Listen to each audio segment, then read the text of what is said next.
Hello મિત્રો, કેમ છો બધા? મજામાં છે. તો મિત્રો આપણે જવાનું છે પગપાળા સાવનમાં દર્શન કરવા, તો ચાલો જઈએ. મિત્રો પોગી ગયા ગોરૈયા. મિત્રો આગળ એક ઠંડા તરબૂચ ખાવા આપણે ઊભા રહી ગયા હેવી.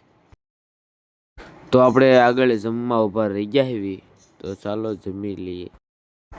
ચોટીલા સાવનમાંનો ડુંગરો મંડ્યો છે દેખાવા, અને મિત્રો હવે તેમ થાય છે કે ના પહોંચી ગયા હોત સાવનમાં.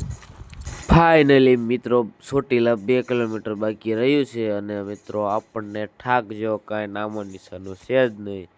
તો ચાલો સાવનમાંના દર્શન કરી લઈએ, ફટાફટ જઈએ. તો દરવાજા અંદર મિત્રો એન્ટર થઈ ગયા હેવી, અને તમે પબ્લિક તો જોઈ જ શકો છો, ફૂલ પબ્લિક છે. મિત્રો આપણે પહોંચી ગયા હેવી, અને દર્શન કરી લો તમે. આપણે ઉપર જવાનું નથી, અને આપણો વ્લોગ અહીંયા જ પૂરો કરી દઈએ. Bye bye, Tata.